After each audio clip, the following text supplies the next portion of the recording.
Hey folks, it's Brian. We got to play in Elderath last night. That's our RQ3 engine run high fantasy game. Don't touch the table because it wiggles the camera.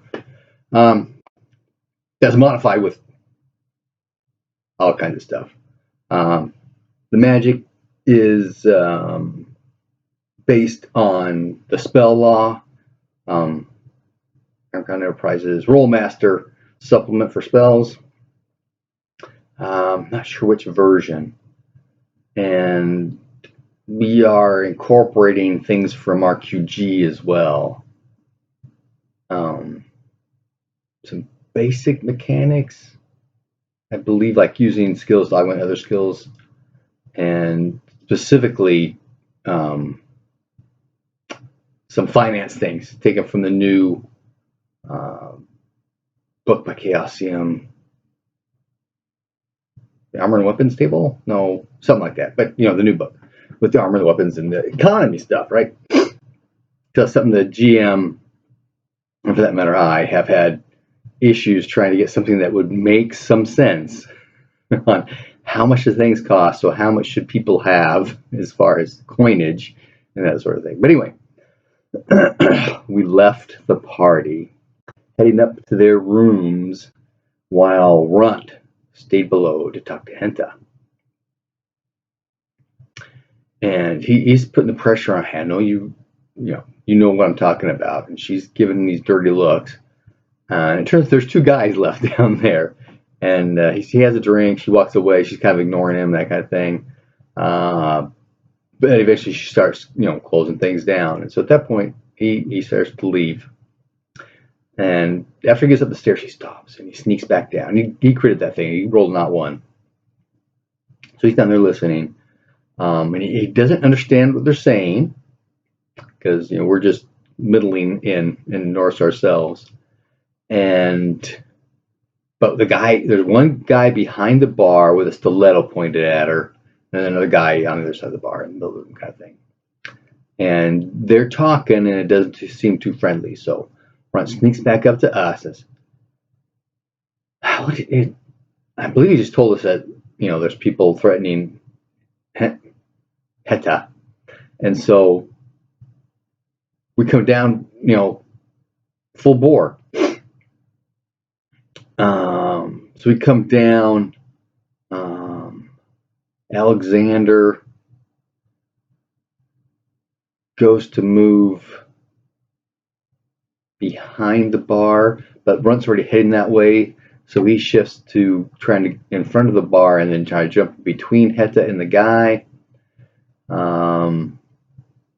Raymond and Tindo don't seem to be doing much. Tindo is casting Calm Spirits on the two guys, and Wes is casting Sleep 10, 5 levels on each guy. I don't remember if the Calm Spirits went off or not. I know the sleep only affected the guy in front of the bar, so he collapsed. The guy behind the bar throws 2 daggers, one at Runt and one at me at Wes, rather. And it turns out these daggers are poisoned. Runt took 5 points to the abdomen, but resisted the poison. Wes took 6 points to the chest, and did not resist the poison. Now, Wes, the way I played him, he's going to bed, so the armor's off, but he does have his ring. He's got a ring of protection +1, so he took 5 points of damage. He's got 6 in his chest. He's got 1 left in his chest. Almost went down, and of course, 1 point of general hit points from the poison. So Wes was so good. Runt, it was also not doing well. Maybe it was Alexander then that distracted the guy with stiletto enough that Heta just snuck up behind him and slit his throat. She got a critical success as well. Because Alexander did not get over the bar. Maybe it was just Runt then. So Alexander's in between the bar and the sleeping guy. And so he kind of moves back to sword over the guy trying to protect him, maybe.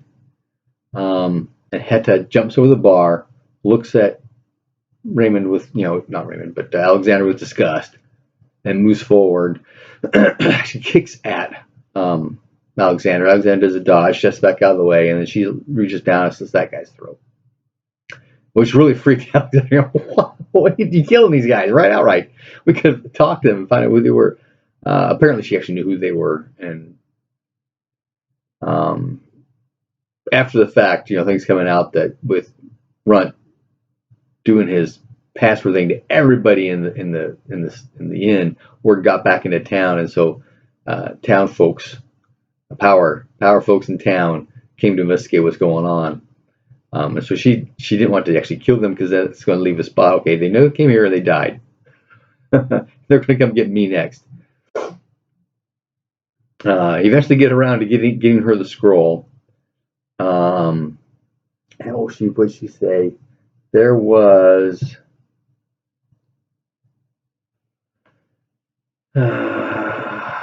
Headset calls us incompetent. After she reads the scroll, it bursts into flame. And she says, "We need to go now. We can get the slaves and take their boat. The upright man will get what he wants, but I need to get out of town now." Now, that's not a direct quote because I couldn't remember the first part, but the upright man, that caught my attention. That's somebody's title, right? Must be back in Telgar. While that's going on, Alexander searches the dead guy that was asleep for distinguishing marks, that kind of thing. See if we can't find out who these guys are. He didn't find anything. And as we're all just talking, Tuna finding heals. Wes, and does the cure, dispel poison or cure poison, whatever it was, as well. I ended up taking 2 more points. But they're discussing things, and the fact that we're here to find about the priest comes up, and she asks about what priest, and Raymond tells her, well, there's a priest of Cuthbert that was captured like 4 months ago that we know was brought here. We're trying to track him down, and she tells us that they hung him up. They had him on display before they took him to Goldak. So, okay, next step, we need to get to Goldak, right? But she looks down at the 2 bodies and says, "I'll take care of these guys. Can you go get ready?" And we do. We go up and get her stuff. We come back down. She's not around. A little bit later, the bodies are gone too. A little bit later, she comes back out from the kitchen, all dressed in black. She's got her hair tied back. And then she's talking to Russ, says, "Are they capable of being subtle?"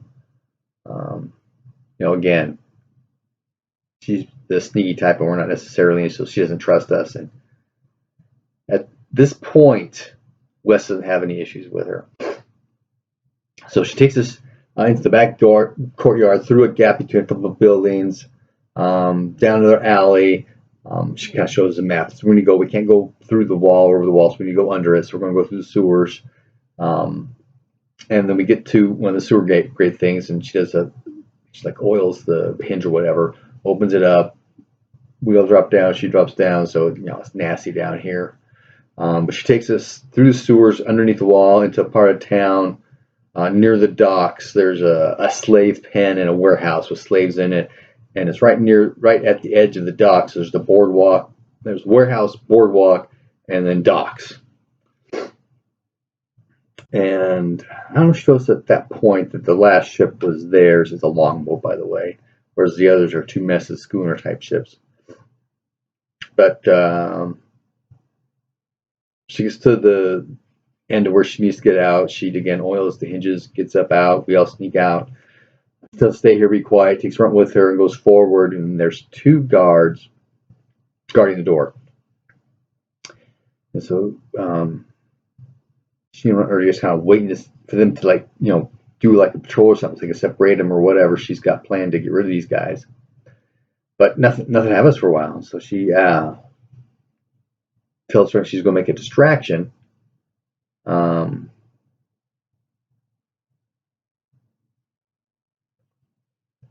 that he needs to take out the guy to the rear.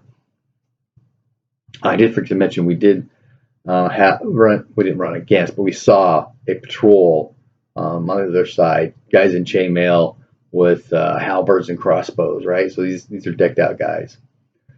But the guards aren't that well armored. But she ends up sneaking across, and then comes back around the alley, holding her stomach, and stumps the ground. I've been knifed. So 2 guards go check her out. Runt is on this mission to not be a bloodthirsty killer. I think that comes with his relationship with Rufus and the whole deal of him getting with the party and that kind of thing, that he needs to be a good boy. So he's trying to do this, okay, grab with their head, muffle their mouth, and strangle, put them out that way. And so he tries that. He made an aim shot for the head, missed that, but was successful overall, so ended up getting the left arm. Then he goes to move up to the head from there. Meanwhile, the girl had to knife the guy that's on her. Gets up. Somebody slipped. Remember somebody slipping in the mud? They fumbled. Oh, the guy that Runt had lost his balance, was slipping in the mud. But he's not able to choke him out, and she slits his throat too. And they bring 2 dead bodies, slump them against the wall like they're sleeping kind of thing. And then come back and get us. So we're walking by. Yeah, there's bodies there. Yeah, bodies again.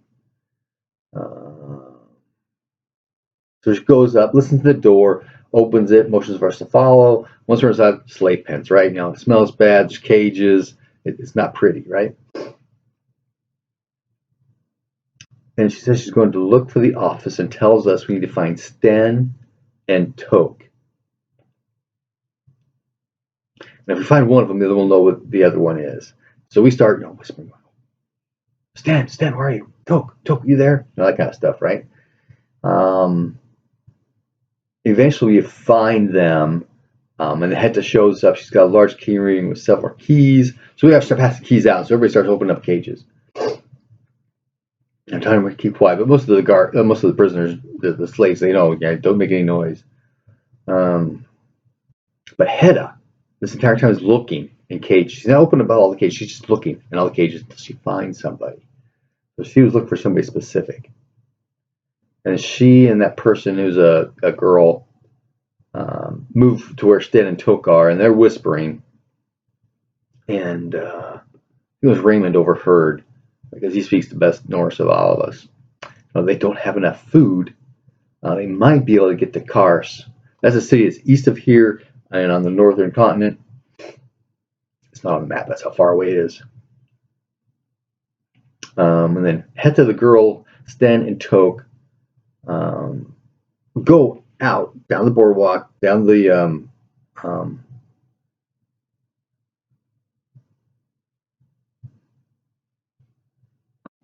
they go to the longboat, right? And they start doing stuff out there. And at this point, Wes is getting really suspicious. The fact that she was looking for somebody specific, and then just the 4, actually it ended up being 6. Hetta, the girl, Sten, Toke, and 2 other guys, all by themselves, going out to the longboat. Now, can 6 people run a longboat? They really had to? I think so, right? So Wes is really suspicious about this thing going on. And so he sneaks out, and all the sailors, like right behind Wes. And so as soon as Wes goes out the door, starts sneaking along the building. And there is a wall and a tower here at the corner by the docks. But he needs to get within 100, he wants to get within 100 feet because that's his spell range for most of his spells. I guess he's got at least line of sight. And then the sailors, there's 12 of them? 8. There's 8 sailors. And so they're all lined up with Wes. They're just kind of watching. And so all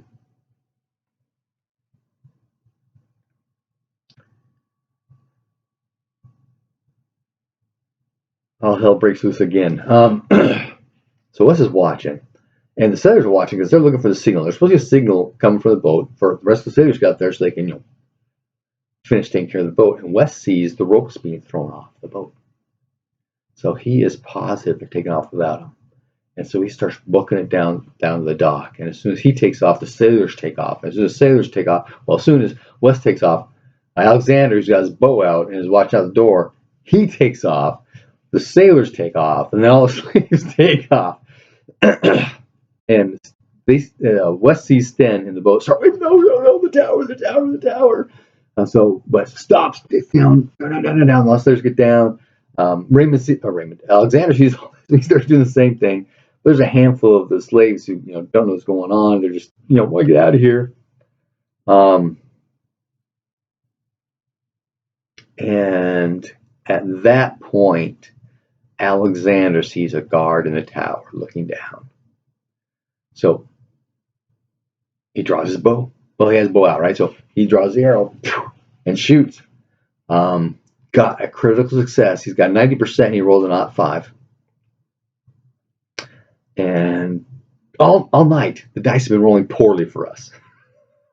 Generally, right? You see the dice spinning. The dice we use this Owl Bear Rodeo VTT. And the live plays in the description. And so you'll see when I roll my dice, they're spinning around, and it looks like there'll be a 12, 12, 12, 92. But he rolled a not 5, and then he rolls for location. It's a 20. Got him in the head. So he's got a bow that's made for his strength. So it does a D8 plus a D4 plus 1. So that's 13 plus a D8 plus a D4 plus 1. He did like 20 points of damage to the guy's head. So unless he had 7 points of damage, 7 hit points in his head, instant kill. What does the body do now? Well, it stumbles, rolls around, and falls out the window and splashes into the water. So that makes a noise. People start going. And Sten starts at that point, starts, get in. So we all run. Sailors start setting up oars. One of the sailors does hold back to hold onto the ship to make sure it stayed close to the dock. Because as soon as Wes saw the ropes come off, Brian envisioned the boat drifting off. Like they are leaving without us. But no, they're just pulling the ropes early. That should have been like the last thing. Or at least one rope should have been the last thing to go, right? So you got to say that they're holding the boat in place so people can get on. And everybody gets on, and sail gets up, and we start rowing. It's party. Is there a place for us to sit down? Yeah, we start rowing too. And off we go into the night. There, eventually we see another ship following after us, and so we start, contingency planning. What do? We find an old empty barrel. Wes casts light on it. He overcharges it for a last 230 minutes, and we set it adrift. And then we start discussing wind spells, and the breezes one is 20 feet per round. We didn't even bother trying to calculate that into knots. But there's a stop air spell that's 30 miles per hour, which is 26 knots. That's more than the boat can handle. And so the GM you could like reverse that. Because we're thinking, okay, what level of breezes?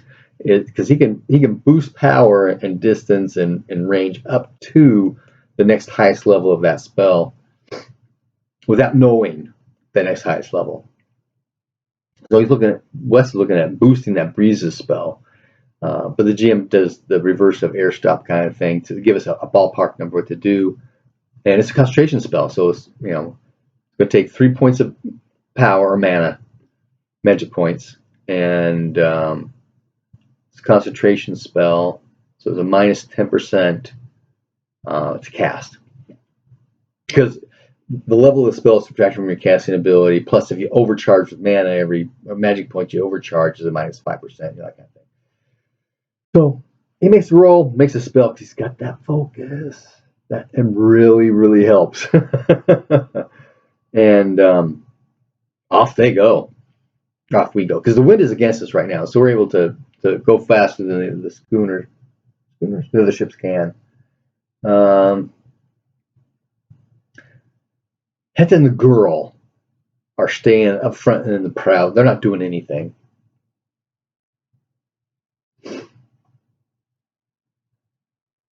And so eventually Raymond wants to talk to Stan about the plan. And since I've been so helpful, he brings me with him. Okay, so What's the plan? Where are we going? Just away from that hellhole. And then eventually, okay, we're planning on going to Karsh, but there's no ports between here and there. We're going to need to stop and hunt for food and water, but we can't stay long because there's ships following us, and they'll eventually catch us. Or if we go up, because of West, hey, can we drag the boat upriver? So it's out of the way, can't be seen. They said that's possible, but at that sort of thing, he figures the other ships would know. This is source fresh water. The people are going to need that. The slaves, the runaway slaves, they're going to need that, and so the park's going to be out there to watch. So we get caught. He's very paranoid. So we've got 8 sailors, 2 officers, and 20 civilians. That includes Heta and her girlfriend, and those 20 civilians include children and the elderly. And there's a couple of folks here who don't speak any language any of us understand. And checking out the prisoners, the slaves and stuff, we discover that 4 of them had diseases, which Raymond ends up curing. So 3 days later at dusk, we reach land, and a bunch of us go out foraging for food. Alexander, Runt, and Wes are together because Alexander and Runt can track, and Wes can do, a sleep 10 on a couple of deer, not too hard, right? And they make the rolls, a couple of specials, if I remember right. So we end up getting 13 man-days of food plus water. Took an empty barrel with this kind of thing. While that's going on, Raymond is looking around, and Heta is gone. She took off as well. But the girl is still here. She's in the front of the boat. Everybody else is on land, right? Trying to get, sea lazy, relax, that kind of thing. And she is obviously sick. Raymond thinks it's pneumonia. He tries to do a cure disease on her, and it doesn't work. So he starts looking at her wrist and her neck. There are no vampiric marks. Because he's thinking that Heta may have been like a vampire or something and did something to this girl. But he does find on her left shoulder a brand of a sword. He casts detect curse, and yes, she has been cursed. And the curse is keeping her from being healed magically. So eventually, Heta comes back. We send a runner back. Hey, we need help people bringing this food back. So Raymond's actually helping with us. So as he's going out, he's looking for herbs and stuff that he could use to help with healing and that sort of thing.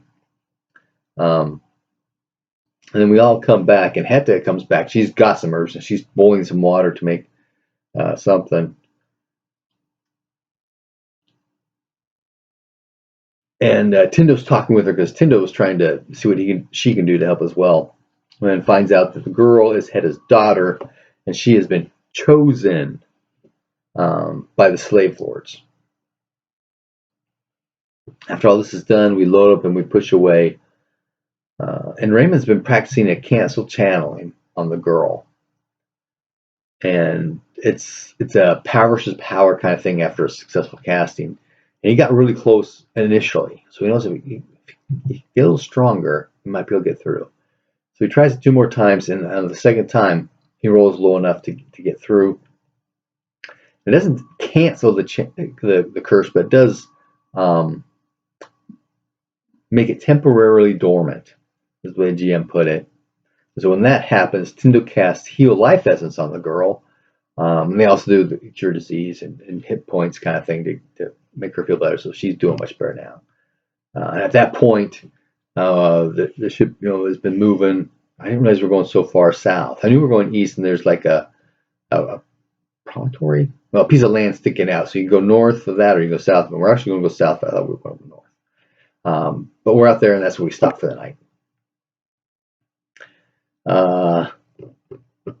Completely different than what the GM was planning, because he was planning a couple of days of us searching around in town and stuff. We end up jacking that up and having to run at the very beginning. Players, they ruin every plan. Happy gaming.